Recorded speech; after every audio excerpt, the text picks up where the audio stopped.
temps à me dire ce que je dois faire ou ne pas faire. Tu te comportes comme une enfant. Et vous êtes un monstre. Voilà ce que vous êtes. Oh, Mérida, tu es une princesse. Et j'attends que tu te comportes en princesse.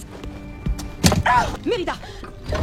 Bon, ça paraît plutôt mal engagé, mais et si je vous disais que cette dispute aurait pu être évitée? Un dénouement où chacun aurait pu exprimer ses besoins et ses demandes, d'une écoute mutuelle. Ça aurait été fantastique, n'est-ce pas? Alors mettez vos oreilles de girafe et plongeons dans cet univers pour écouter ces personnages au cœur brisé. Chère girafe, voici Mérida et sa mère.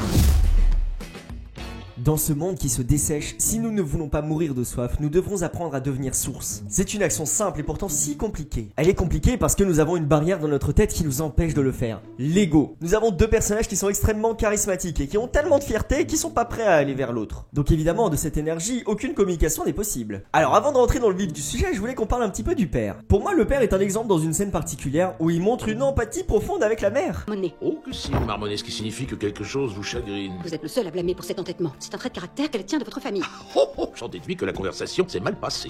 Il est en train de l'accompagner dans la formulation de sa demande en CNV. Et ça, c'est fantastique. Il lui fournit de l'écoute sincère, sans extrapoler, sans en faire trop ou sans minimiser, ni victimiser. Et oui, parce que la CNV, finalement, ça serait 80% d'écoute. On écoute ce que l'autre a à nous dire. Qu'attends-tu de nous aujourd'hui? Que veux-tu que nous fassions? Vous n'avez qu'à dire aux invités que c'est annulé. Oh, ils n'en mourront pas. Vous êtes la reine. Dites au seigneur que la princesse n'est pas prête pour cela et qu'il se pourrait fort bien qu'elle ne le soit jamais. Je comprends que cela puisse te paraître injuste. J'ai moi-même été très réticente à cette cérémonie à ton âge.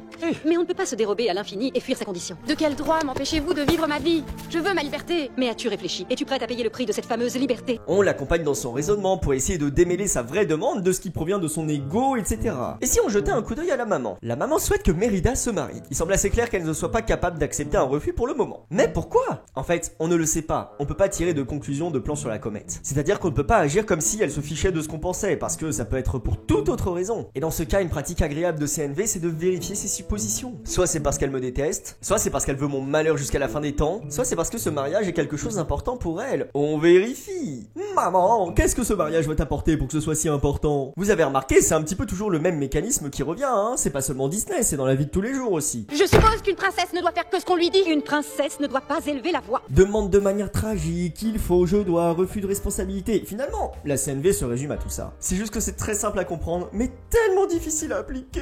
Et c'est très précieux de se rendre compte de ça, parce que dès qu'on arrive à le reconnaître, on arrive à se rendre compte qu'on ne le fait pas depuis une énergie intérieure. Alors, pourquoi le faire? Bon, reprenons depuis le début. La maman est en train de demander à Mérida de se marier. Mais la question est, qu'est-ce qu'elle veut au fond? Qu'est-ce que ça va satisfaire en elle? Là, ça me semble assez simple, elle veut la paix, la sécurité pour sa famille et pour son royaume. On est tous et toutes d'accord que c'est un besoin super important. Et la stratégie pour satisfaire ce besoin qu'a choisi la mère, c'est de marier sa fille au premier venu. Et là, quelque chose de fantastique va se produire. Ce constat de base va être le terreau de résolution de notre conflit. Maintenant, prenons le temps de nous intéresser à Mérida. En fait, la difficulté quand on exprime des demandes de manière violente, c'est que ça diminue nos chances d'obtenir ce que l'on désire. La maman a besoin de paix et de sécurité, mais formulée telle quelle, Mérida n'est pas capable de l'accueillir. J'en ai plus qu'assez de tes caprices, jeune fille. C'est vous qui m'avez forcé à agir Tu les as ainsi. mis dans l'embarras. Elle va même aller jusqu'à utiliser le même mécanisme. Je l'ai fait parce que c'est de ta faute si fuite de responsabilité, vous connaissez tout ça. Et tout doucement, Mérida va commencer à glisser dans le piège de la violence. Parce qu'elle me force à faire telle ou telle chose. Parce qu'elle utilise la force pour obtenir ce qu'elle attend de moi. Alors, ma mère est méchante. Alors, ma mère est une ennemie.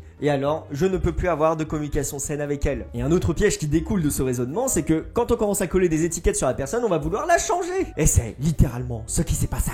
Bon, c'est bien beau tout ça, mais comment on va résoudre le bignou maintenant? Déjà, il y a cette scène magnifique où chacune est en train d'exprimer ses besoins de son côté. La mère est accompagnée par l'empathie du père, et Mérida le fait naturellement. Si cette discussion avait eu lieu à la place de la dispute, le problème aurait peut-être déjà été réglé. Mais bon, imaginons que les deux aient une conversation juste après. Là, les deux stratégies proposées, c'est tu te maries versus tu restes célibataire. Bon là, pas besoin d'avoir fait maths sup pour savoir que c'est géométriquement impossible. Et alors, quand on se retrouve dans cette situation, une bonne chose à faire, c'est de prendre le peigne de la lucidité. Quels sont mes besoins? Quelles sont mes émotions? Nanana. C'est important de le faire dans sa tête. On peigne, on laisse décanter pour que l'autre se débarrasse de ses étiquettes et puis que nos besoins se distinguent un petit peu. Et normalement, de cette petite séance d'introspection de 30 secondes devrait émerger un point clé. Qu'est-ce que je demande? Et ensuite, on fait le raisonnement inverse. Je demande de pouvoir grimper des montagnes parce que j'ai envie de me sentir libre. En traduction CNV, ça pourrait se dire comme j'ai besoin de nourrir des besoins de liberté. Personne n'aime être privé de sa liberté. On peut imaginer ce que ça fait, y compris la mère de Mérida. Je demande à rester célibataire. Pourquoi? Pour conserver mon indépendance. J'ai envie de me marier par amour. Personne ne veut se marier sans amour. Et il y en a qui font malheureusement ce choix ou qui sont forcés parce que ça nourrit d'autres besoins encore plus importants. Et la mère, elle demande à ce que sa fille se marie.